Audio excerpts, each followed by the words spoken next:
Bueno, disculpen la demora, se enojó la computadora. Tengo el propósito no solamente de pasar un tiempo precioso con ustedes, de que Dios tenga la misericordia de nosotros y que nos revele la persona de su Hijo, sino de que vine con el propósito de que Dios nos transforme para siempre, que algo pase especial, algo milagroso de parte de Dios. Sí saben ustedes que Dios no le puede hablar a nuestra mente, no hay manera de que uno pueda comprender. Uno puede leer la palabra de Dios 1000 veces, puede leer 1.000.000 de veces el Nuevo Testamento y que nunca se te revele el nuevo pacto. Porque Dios no le habla a la mente natural, ni no importa cuánto la estudies. Porque la mente natural no percibe las cosas del Espíritu, dice la palabra, y tampoco puede. O sea que la única manera que Dios tiene de hablarlos es a la mente de Cristo, es a nuestro espíritu, de aquellos que han nacido de nuevo. No hay manera, porque Dios habla a través de su propio Hijo. ¿Sí lo saben eso? Eso es un acto de sustitución. Sé que Jesús, ocupando nuestro lugar en la muerte, nos sustituye de tal manera que cuando el Padre nos ve a nosotros, en realidad está viendo a su propio Hijo. Por eso la palabra de Dios dice que Jesús es mediador. Es verdad que Dios habla con nosotros, pero no lo hace con nosotros, sino que nos habla a través de su Hijo, porque nos ve a través de su Hijo.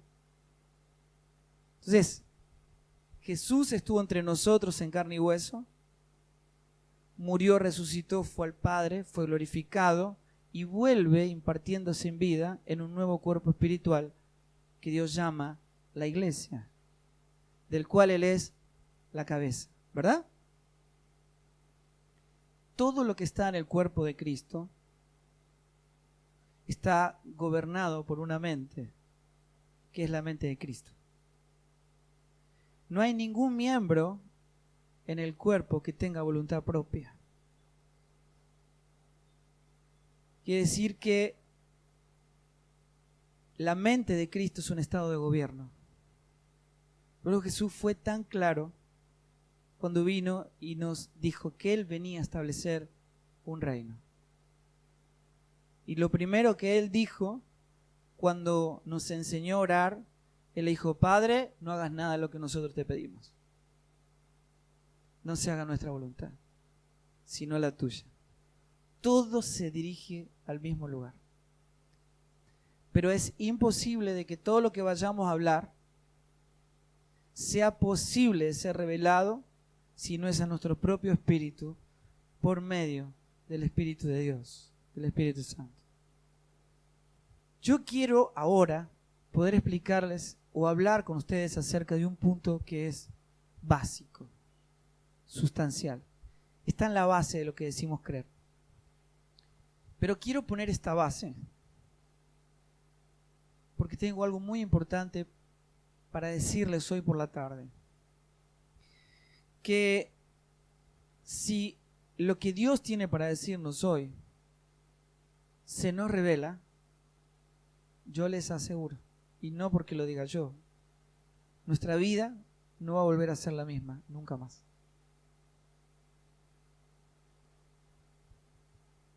Si ustedes tienen hambre de Dios, ustedes saben que el Evangelio no ofrece ningún tipo de respuesta al que no tiene hambre. En el cielo no hay bautistas y no hay evangélicos. Hay solamente gente redimida porque ha perdido su vida por ir en pos de Jesús, porque ha abandonado todo para ir en pos de Él, porque ha muerto y por la obra de Cristo nació de nuevo a una nueva naturaleza divina. Entonces, necesitamos que la palabra no sea revelada. Lo primero que les quiero decir es que no importa quiénes somos, toda la creación tiene un solo propósito. Fue hecha, creada, formada. Cada uno de nosotros fue escogido, llamado con un solo propósito. es importante saber que Dios provee los medios para ejercer nuestra pertenencia a Él y para que el propósito de Dios se lleve a cabo.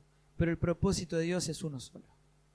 Entonces lo que tenemos que saber, miren, honestamente, van a ver muy poco la pantalla, por fe. Pero yo le voy a leer lo que dice. Si nosotros no sabemos que Dios tiene un propósito con nuestra vida, definitivamente si la dirección no está correctamente puesta, todo el tiempo, toda nuestra vida vamos a tener que estar corrigiendo. Entonces hay que poner el principio. El propósito de Dios eterno, el motivo por el cual nosotros fuimos creados es para su propia gloria. No hay otro motivo. El propósito eterno de Dios es la gloria y la alabanza de su santo nombre. No hay otro motivo. Háganse la idea de que Dios hace toda la creación, incluido vos y yo, y lo hizo con el único motivo de que le glorifiquemos. Nada más. Eso es todo. Y lo que yo le quiero mostrar es que toda la Escritura, desde que empieza hasta que termina, dice siempre lo mismo y nunca dice otra cosa. Dice la palabra de Dios que Dios escogió a su pueblo para su propia gloria. Efesios, ustedes no lo van a ver ahí porque está difícil, dice que Él nos escogió antes de que todo fuera creado, para que seamos santos como aquel que nos llamó es santo.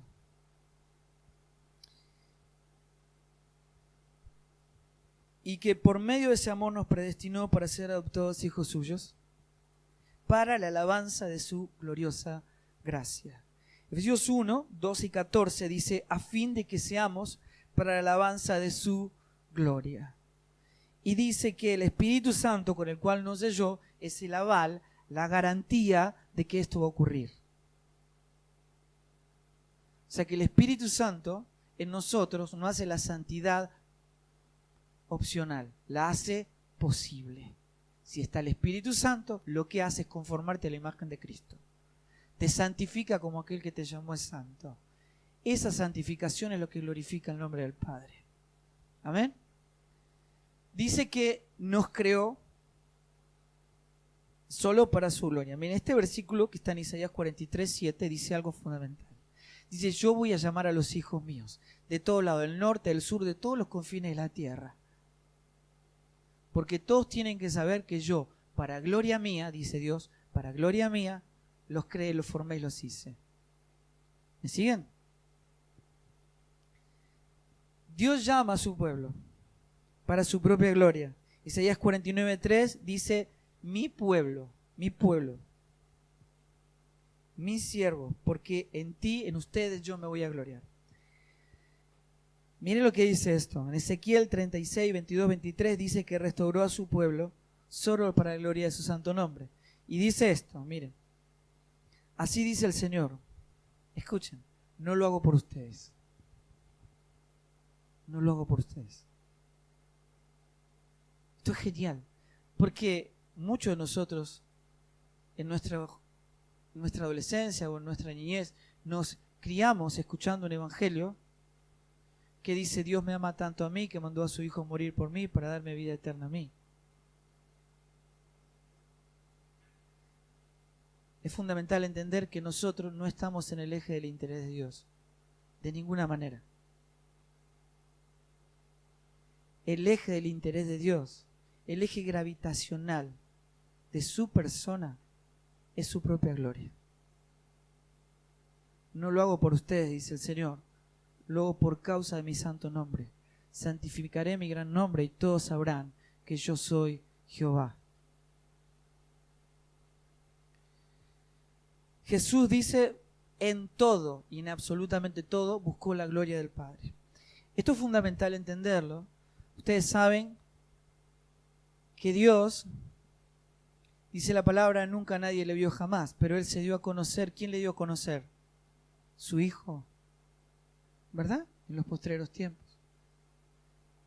Ahora, toda la revelación del Padre, la palabra, porque Dios se revelaba a través de su palabra, un día toda esa palabra, ¿qué pasó? Se encarnó.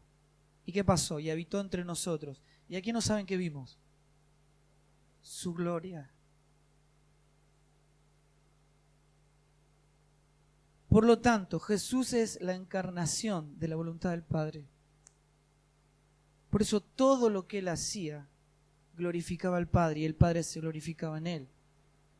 Porque Él no hacía otra cosa que no sea la voluntad del Padre. Así que dice Juan 7:18, dice, el que habla por su propia cuenta, ¿a qué no saben lo que está buscando? Su propia gloria.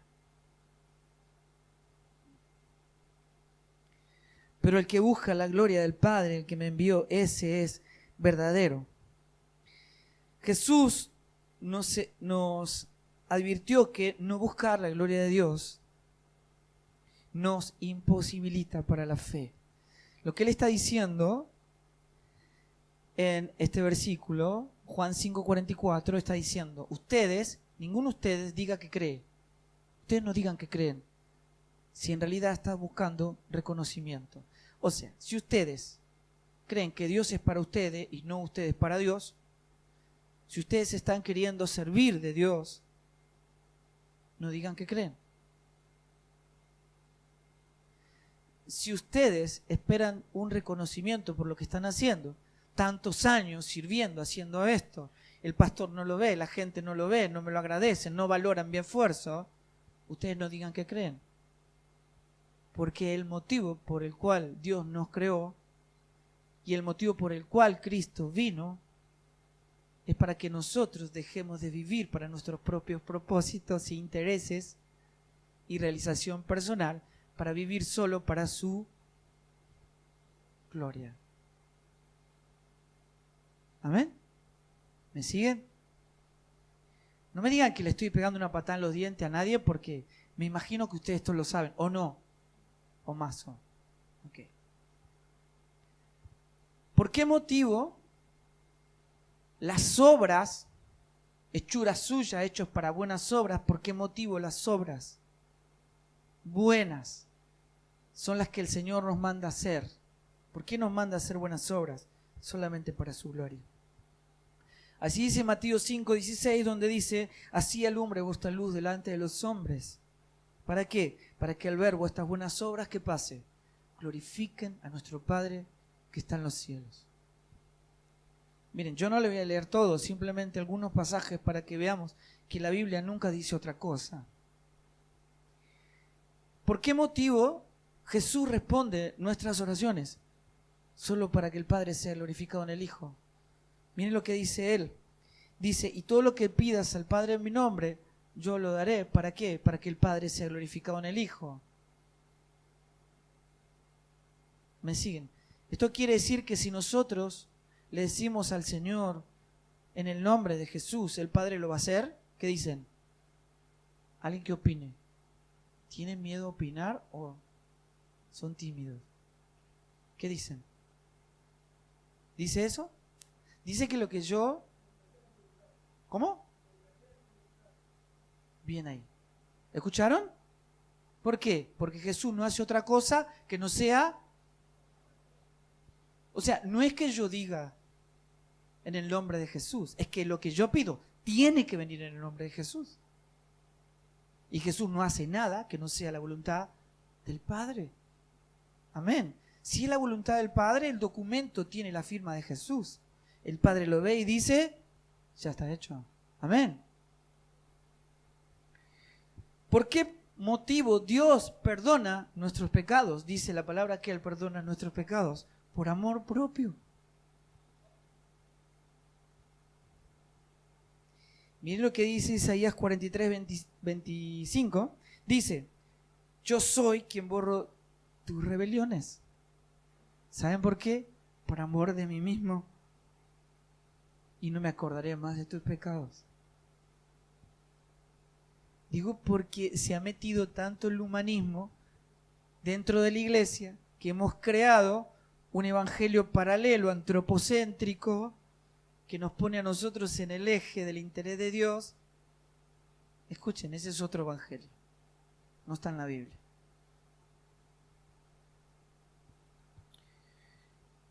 el ministerio del Espíritu Santo es solo para glorificar a Dios. Miren lo que dice Jesús. Jesús dice, el Espíritu Santo no hace nada por sí mismo. ¿Sabían eso? Él no hace nada por sí mismo. ¿Saben lo que hace el Espíritu Santo? Dice Jesús, Él va a glorificarme porque tomará de lo mío y lo hará saber. ¿Saben qué hace el Espíritu Santo? Nos revela la persona de Jesucristo. Él les va a hablar de mí, dice Jesús. Que yo soy todo lo que glorifica al Padre. Y Jesús es la imagen del Padre. ¿Se acuerdan cuando Felipe le dice a Jesús, muéstranos al Padre? ¿Qué le dijo Jesús? Si me viste a mí, viste al Padre. Amén. Dios nos enseña a hacerlo todo para su gloria. Esto es lo que dice Pablo en 1 Corintios 10:31, cuando él dice, ustedes tienen que glorificar a Dios hasta cuando comen un sanguchito de miga, loco. Así dice, ¿no es cierto? Porque dice, todo lo que coman o lo que bebas o cualquier cosa que hagas, todo lo que hagas lo tenés que hacer para la gloria de Dios.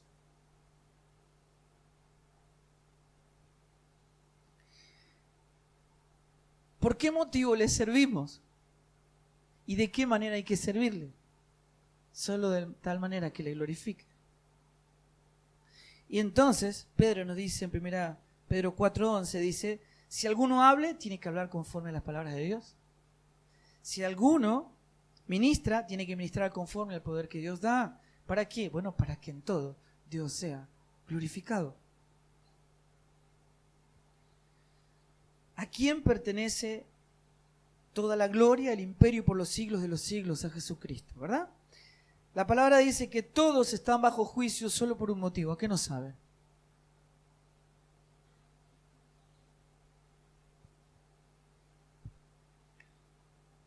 Por deshonrar la gloria de Dios. Romanos 3:23, por cuanto todos pecaron, están destituidos ¿de qué? De la gloria. Están destituidos del motivo por el cual fueron creados. Son sacados de ese lugar, puestos en otro lugar, fuera de la gloria de Dios. El plan de Dios, si lo saben, está en Habacuc, es llenar toda la tierra del conocimiento de la gloria de Dios. Eso dice Habacuc, ¿verdad? Como las aguas cubren la mar. Quiere decir que todo lo que sucede redunda para la gloria de Dios. Porque de Él, por Él y para Él son todas las cosas. A Él sea la gloria por los siglos de los siglos. O sea que el gran fin de todas las obras de Dios es uno solo.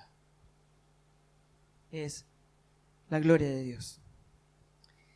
Ahora, miren, yo estaba buscando, porque ese es el motivo por el cual nosotros fuimos creados, y yo decía, ¿alguien de ustedes me puede decir más o menos qué interpreta o qué entiende por la gloria de Dios? ¿Alguien se animaría a decirme? ¿La podrían definir alguien? ¿Quién dijo? A ver. Grande, admirable,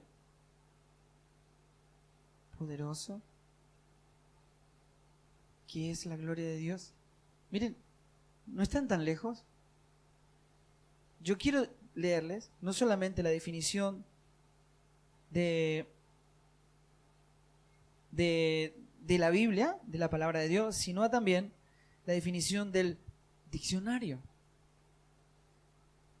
Dice esto: es una fama altísimamente prestigiosa, es un altísimo honor, es un esplendor y una altísima estima, una inmortalidad, una victoria, una alabanza, todos los atributos de Dios en una perfecta armonía. Y los atributos de Dios en una perfecta armonía que existían antes de que todo fuera creado, en esa realidad hay un gozo eterno, un disfrute, una plenitud. Amén. Y yo me preguntaba, porque vieron que, si lo saben, que hay una palabra que aparece muchas veces describiendo la gloria de Dios en el Antiguo Testamento, que es la palabra Shekinah, ¿sí lo conocen? Okay. Esa palabra que habla de esplendor,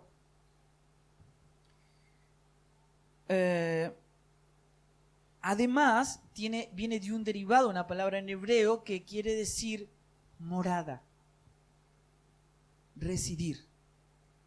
Es un Dios que viene a ser morada. Nosotros en Dios, Dios en nosotros, para o con el motivo de expresar su gloria. Amén. Miren, esta realidad existía antes de que todo fuera creado. Cuando nosotros aparecimos en escena, nada cambió. ¿Por qué? Básicamente porque Dios no adora al hombre. Dios es consciente de su propia persona y de su propia gloria. ¿Por qué Dios no pondría al hombre en el eje de su interés? Porque le privaría al hombre del tesoro más precioso y altísimo que jamás pudo haber existido, que es Él mismo.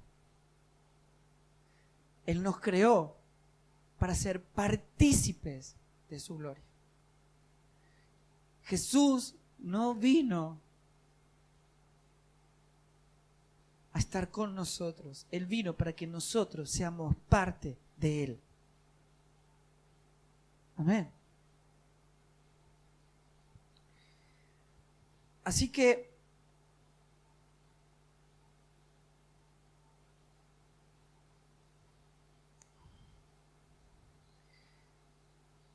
Jesús dijo claramente, gloria de los hombres no busco. O sea que Él dejó bien en claro que Él no vino a buscar nuestra aprobación, que su único interés era hacer la voluntad del Padre. Y entonces, en Juan 4:34, Jesús dice, mi única comida, de lo único que yo como, es de la voluntad de mi Padre. Mateo 6:10 nos enseña a orar diciendo, no se haga nuestra voluntad. Así como ocurre en el cielo, donde todo ocurre como vos querés, Padre, así ocurre entre nosotros. Siempre. Juan 12, 49 y 50, mira lo que dice Jesús, dice lo que he de decir y lo que he de hablar, lo que yo hablo, lo hablo como el Padre me lo ha dicho. Juan 5, 19 dice esto, no puede el Hijo hacer nada por sí mismo. ¿Alguna vez pensaron eso? ¿Verdad? Que Jesús nunca pudo hacer nada por sí mismo.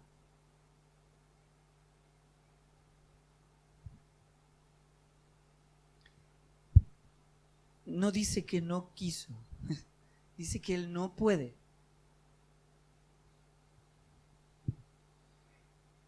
Sino lo que ve hacer al Padre, porque todo lo que el Padre hace también lo hace el Hijo igualmente. Juan 5:30 dice, no puedo hacer nada por mí mismo, dice Jesús.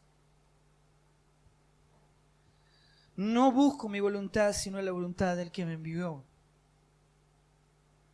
Y acá hay otro punto crucial.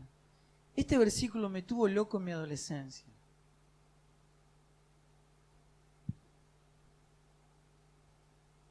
Porque este pasaje de Mateo capítulo 7 define muchas cosas en lo que nosotros decimos creer.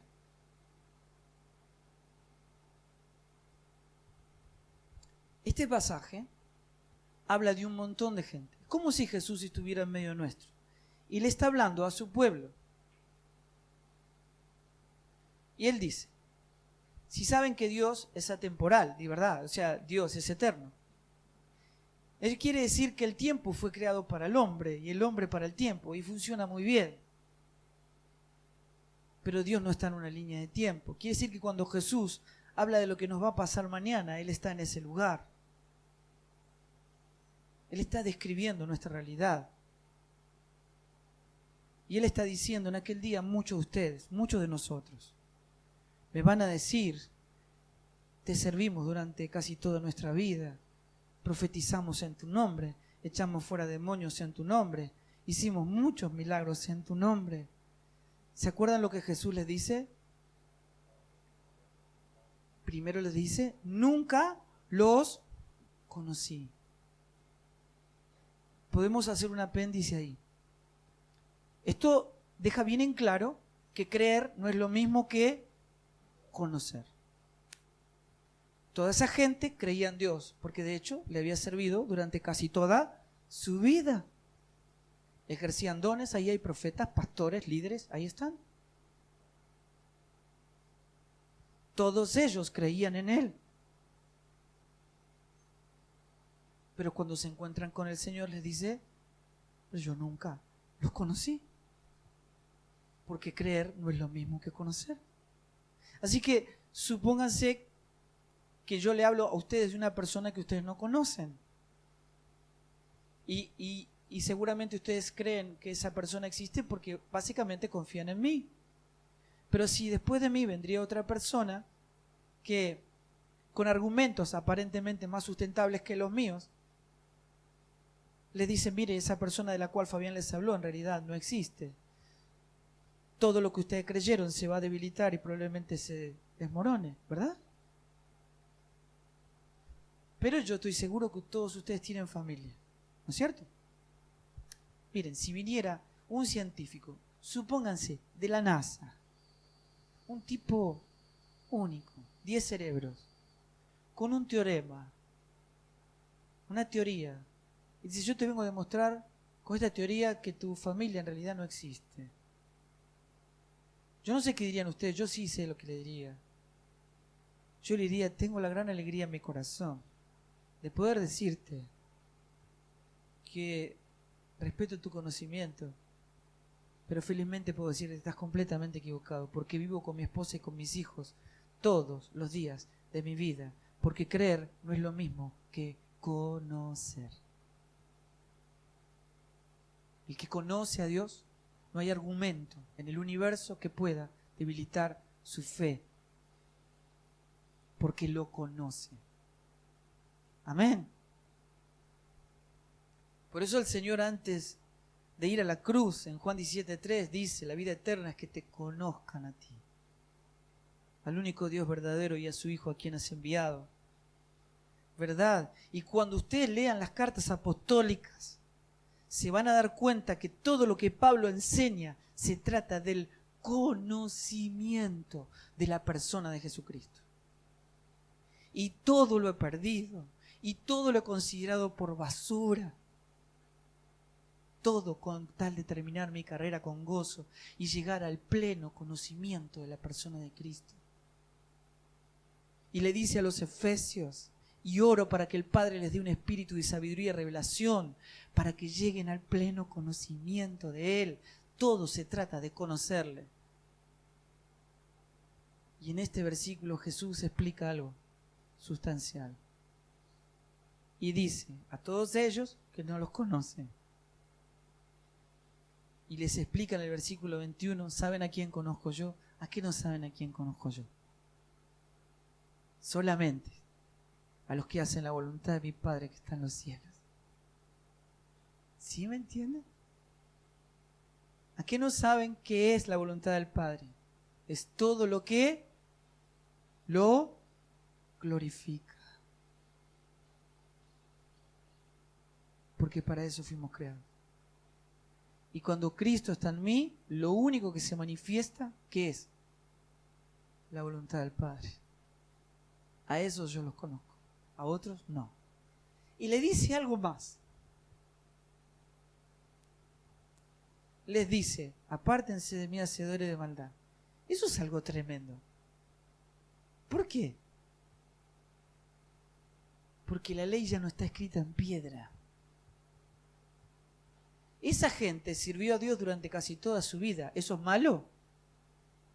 ¿Por qué Dios le dice malo?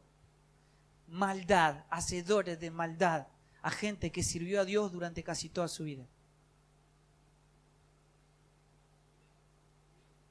Porque la gracia, porque Cristo en nosotros redefine lo que está bien y lo que está mal. Porque ya no estamos bajo el efecto del árbol del conocimiento del bien y del mal. Ahora estamos bajo el efecto ¿de qué? ¿Del árbol de qué? De la vida, que es Cristo mismo. Y Él define el bien y define el mal. ¿Qué es el bien? ¿Qué es? ¿Qué es? La voluntad del Padre. Por lo tanto, ¿qué es el mal? Todo lo que no es su voluntad. ¿Saben qué es un acto altruista? Es hacer el bien por otro o por otros sin esperar nada a cambio por eso. El mundo lo ve deseable, pero Dios no. ¿Por qué? Porque Él dice que todo lo que hagamos lo tenemos que hacer para la gloria de Dios. ¿Y qué es lo único que glorifica a Dios? La voluntad del Padre. Escuchen. Escuchen.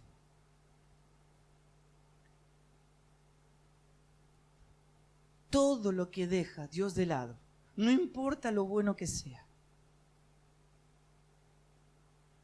No importa si le diste de comer a los pobres. No importa si diste tu casa, si vendiste todo y se lo diste a los pobres. No importa si recorriste el mundo predicando el Evangelio. No importa. Si no hay una clara manifestación de la vida de Cristo en nuestras vidas, reproduciendo la voluntad del Padre porque Cristo está en nosotros, todo lo que hagamos, por más bueno que parezca, Dios le dice mal. ¿Amén? ¿Está complicado? No. Ok. Dice esto, miren. ¿Me siguen, no? No hay ninguno distraído. Ok. Dice que nosotros somos hechura suya, hechos para buenas obras, las cuales Dios preparó de antemano, ¿verdad? O sea, díganme ustedes, ¿a quién creó primero Dios? ¿A las obras en las que íbamos a andar o a nosotros? ¿A quién creó primero? ¿Qué dice el pasaje? ¿Qué se hizo de antemano?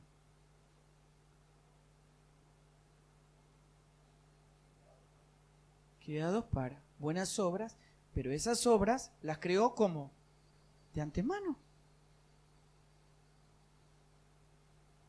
¿Qué quiere decir? Que Dios nos hizo con un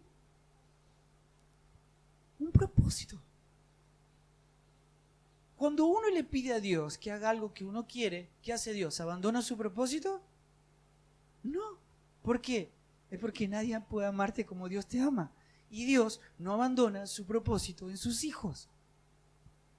¿Saben qué quiere decir esto? Que no tenemos permiso para hacer lo que queremos, por más bueno que parezca, porque fuimos creados para la voluntad de Dios, que fuimos creados para su gloria.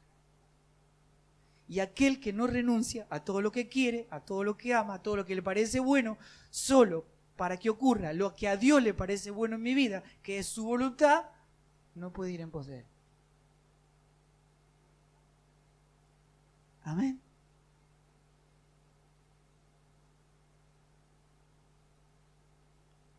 Quiere decir que el Evangelio no se sirve de Dios.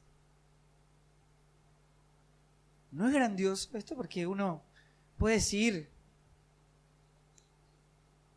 usted está enfermo, venga, vamos a orar para que Dios lo sane. Tu familia está rota, venga, vamos a orar para que Dios la reconstruya. Ese no es el Dios revelado en su palabra. Miren, Jesús hablaba de una manera en que nadie nunca jamás habló. Él no dijo que nos iba a mostrar la verdad, Él dijo que Él era la verdad. No dijo que nos iba a mostrar el camino, Él dijo, yo soy el camino. Nunca nadie jamás habló de esa manera. Cuando viene María y Marta, Él le dice, Señor, si hubiese estado acá, nuestro hermano Lázaro no hubiese muerto. ¿Se acuerdan lo que Él le dijo? Él no le dijo, miren, quédense tranquilas, yo tengo poder para resucitar a su hermano. ¿Saben por qué? Porque Dios no trata asuntos, ni trata problemas. Esa no es la función de Dios. ¿Saben qué dijo Él? Él dijo, yo soy. Yo soy la resurrección y la vida. El que cree en mí, aunque esté muerto, vivirá, y el que vive y cree en mí no morirá eternamente. ¿Comprenden? Dios no trata situaciones. Para eso Él nos dio a su Hijo. Y se propuso que el Hijo sea el todo en todos. Quiere decir que fuera de su Hijo el Padre no tiene absolutamente nada que ofrecer. Porque todo nos lo dio en su Hijo. Amén.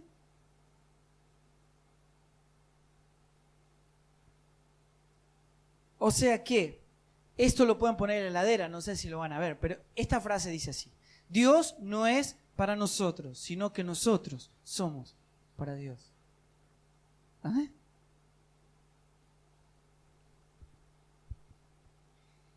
Ahora, sí, bueno, yo tengo acá puesto que pecado es hacer lo que yo quiero. Porque si yo le pregunto a la mayoría de los adolescentes, los jóvenes, o a la iglesia en general, ¿qué es pecado? Me van a decir robar, mentir, me van a dar una lista de pecados, ¿verdad? Pero la definición de pecado en la palabra de Dios es hacer lo que nosotros queremos y no lo que Dios quiere. Es hacer nuestra voluntad y no la voluntad del Padre. Y no importa lo bueno que nos parezca. No funcionamos desde nuestro juicio, desde nuestro razonamiento, de nuestra comprensión de lo bueno y lo malo. Funcionamos desde la naturaleza divina de Cristo, de su mente, de su espíritu. Amén. Todo lo que no proviene de la fe, de esa fe que pone a Cristo en el trono, o sea, cada vez que Dios habla de creer, está hablando en términos de señorío, ¿verdad? Todo lo que no proviene de hacer lo que Dios quiere es pecado. Ahora, yo le quiero explicar algo que me pasó a mis 19 años. Yo estaba leyendo la palabra de Dios y de repente entendí que Jesús había venido a establecer un reino. Y me volví loco porque yo dije, nunca entendí nada. Dios me libre de ser evangélico, por favor. ¿Qué se trata todo esto? ¿Por qué hay cosas tan sustanciales que no podemos ver? Y yo dije, tengo que empezar a leer la Biblia de nuevo. No entendí nunca nada. No se trata de hacer cosas buenas para Dios. No se trata de trabajar para Dios. Escuchen, chicos, no trabajamos para Dios. No hacemos la obra de Dios. Es Dios quien hace la obra en nosotros y a través de nosotros. No obramos. Me encantaría dedicarle tiempo a esto, pero esto es tremendo. Porque el Señor dice, ustedes no comprenden, si no soy yo quien hace la obra, si no soy yo quien edifica la casa, ustedes ¿saben cómo trabajan? ¿Cómo? En vano. ¿Saben qué es vano? Es nada, es vacío. Y Pablo decía, yo no osaría, ni loco hablaría de algo que no fuera de lo que Cristo ha hecho por medio de mí. Y si hablamos de servir, dice Pablo, yo serví más que todos ustedes, pero déjenme explicarle, no fui yo, fue la gracia de Cristo en mí, porque es el Espíritu quien produce el hacer y el querer. Y si no lo hace Él a través nuestro, lo que hacemos es nada para Dios. Y entonces yo entendí, digo, esto es tremendo. Digo, no se trata de hacer cosas para Dios, se trata de hacer lo que Él dice. No necesito ser creativo, necesito obedecer. ¿Saben por qué el servicio le gusta a todo el mundo? Incluso a los que no son hijos de Dios. Nosotros trabajamos en una misión que está en el sudeste asiático. Es una obra tremenda, pero el 70% de toda esa obra en Laos, en Birmania, en Vietnam, en Camboya, toda esa obra está sostenida en un 70% por gente no cristiana. Porque a la gente le gusta servir.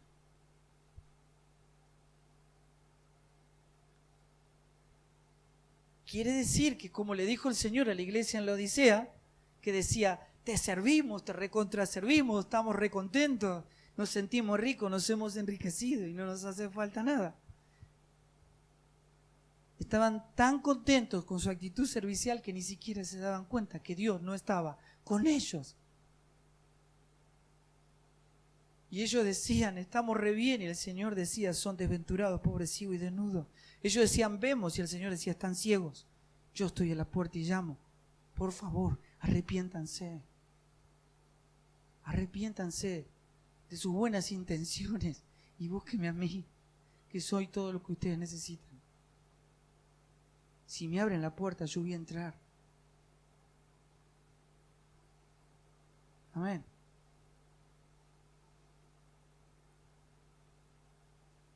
Y otra de las cosas fundamentales, con esto voy a ir terminando, que entendí cuando comprendí que Jesús había venido a establecer un reino, es que el Evangelio no es una enseñanza a poner en práctica.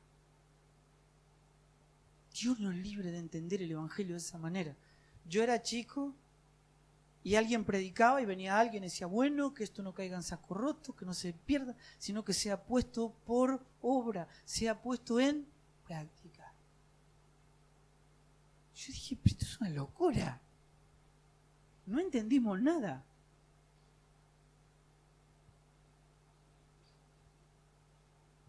Cuando Jesús se encuentra con los religiosos de aquella época, Él les dice, miren, nadie sirve a Dios más que ustedes. Nadie conoce la palabra de Dios más que ustedes. Ustedes participan de todas las acciones sagradas del templo, la gente los admira, la gente quiere ser como ustedes, pero ¿saben qué? Están muertos. Están muertos. O sea, son tan preciosos por fuera, se ven tan hermosos, tan serviciales, tan atentos, tan sabios, que la gente los ve hermosos por fuera, pero por dentro hay inmundicia y hay muerte. Son sepulcros blanqueados. Y lo agarró uno de ellos, llamado Nicodemo, y le dijo, Nicodemo, ¿me venís a hacer preguntas? Como queriendo terminar una carrera que ni siquiera empezaste. Estás muerto, Nicodemo. Estás muerto. Todo lo que hiciste es nada para mi Padre. Si no nacés de nuevo, no podés ver el reino de Dios. El Evangelio no es una enseñanza a poner en práctica, es una naturaleza.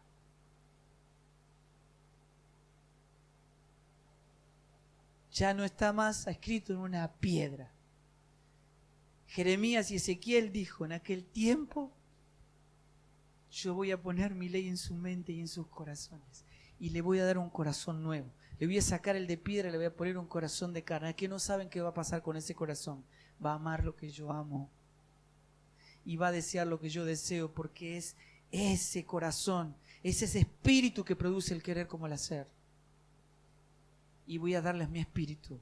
¿Y a qué no saben qué va a ser ese espíritu? Va a ser que ustedes amen mis mandamientos y mis estatutos y los pongan por obras. Por eso el salmista dice, tus mandamientos son un deleite para mí. No son gravosos tus mandamientos, dice Juan, son un deleite. ¿Y me esfuerzo para eso? No, lo disfruto, porque Dios produce el querer, el anhelo, el gozo, el deleite. Pero si yo no tengo esa naturaleza, todo se convierte en un gran esfuerzo. Y caigo todo el tiempo. Y tropiezo todo el tiempo con la misma piedra. Y ya no sé cómo pedirle perdón al Señor 1000 veces por el mismo pecado. Y ya me da vergüenza pedirle perdón. Porque nadie puede hacer la voluntad del Padre por un esfuerzo humano. Porque nuestra naturaleza está muerta. ¿Lo ven? ¿Saben por qué un pájaro no tiene que ir al colegio para aprender a volar? ¿Por qué?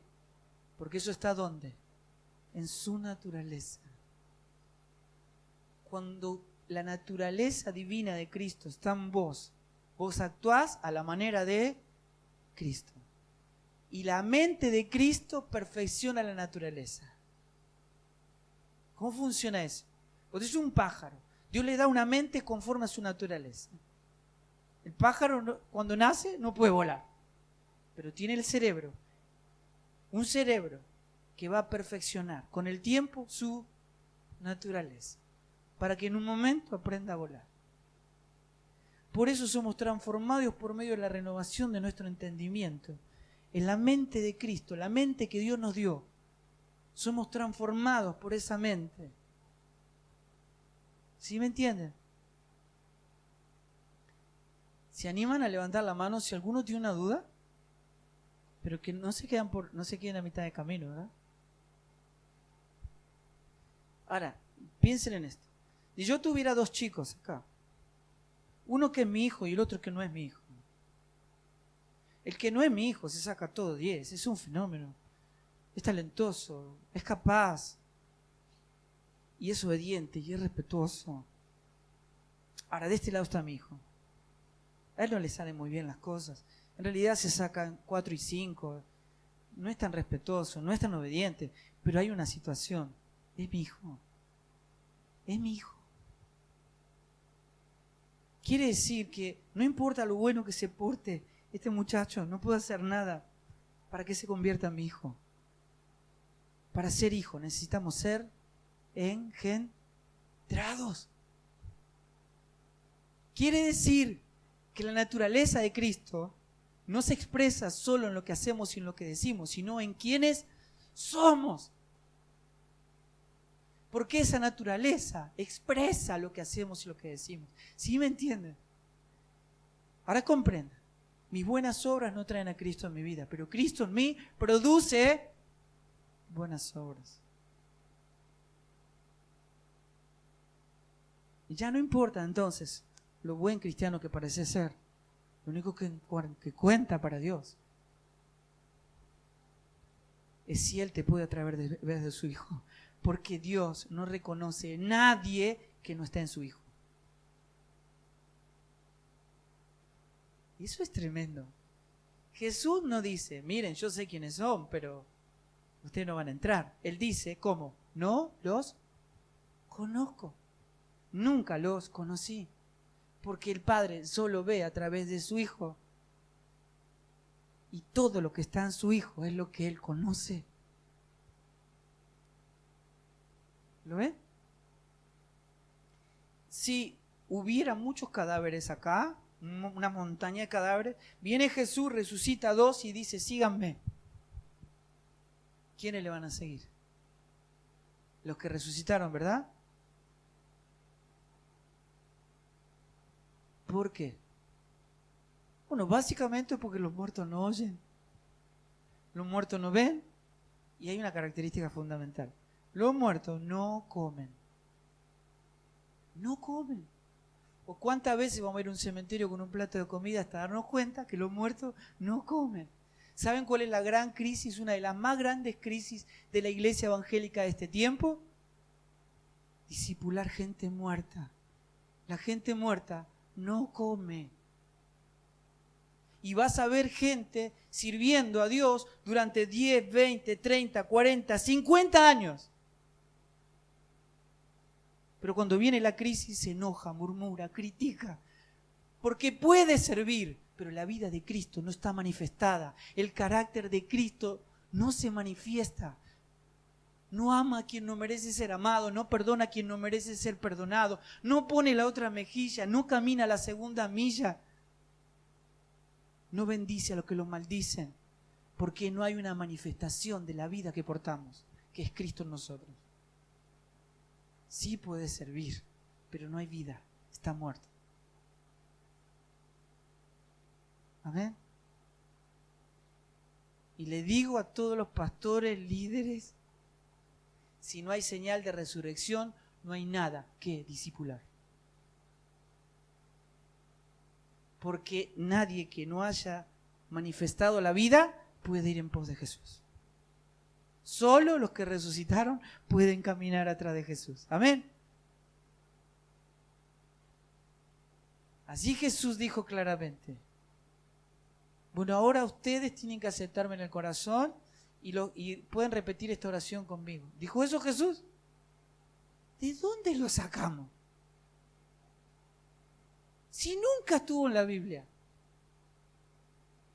Es lo que se llamó decisionismo moderno hace 160 años que está en nuestra cultura evangélica. Pero Jesús nunca predicó de esa manera. Jesús dijo: nadie puede venir en pos de mí, nadie, si no abandona su vida, si no se niega a sí mismo, si no deja de hacer lo que quiere para hacer lo que yo quiero, y toma la cruz cada día para morir en ella y resucitar juntamente conmigo y así poder seguirme. ¿Sí me entienden? El que quiere ganar la vida la va a perder, pero el que pierda su vida por amor a Cristo la va a hallar. ¿Ustedes comprenden?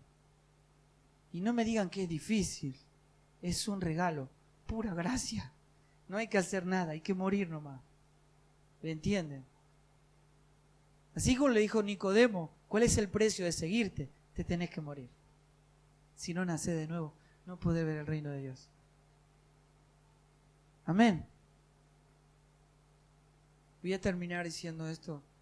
Jesús dijo: la manera en que mi Padre es glorificado es que yo dé mucho fruto. Si el grano de trigo no cae en tierra y muere, se queda solo. Pero si muere, ¿a qué no saben qué? Lleva mucho fruto. Y Jesús le decía a los discípulos: yo voy camino a la gloria. Voy camino para salvarlos, pero antes tengo que pasar por la muerte. Y si no paso por la muerte, no voy a poder dar fruto. Pero si paso por la muerte, voy a dar mucho fruto. Y él estaba diciendo una verdad acerca de sí mismo, que revelaba una verdad en relación a nosotros. Jesús dijo: si alguno de ustedes quiere venir entonces en pos de mí, tiene que hacerse del mismo pensamiento.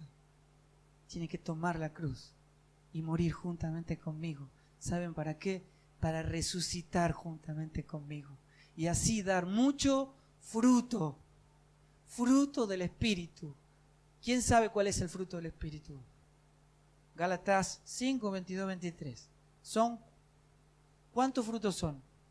1. Que tiene 9 gajos. ¿Está bien? Vos que tenés.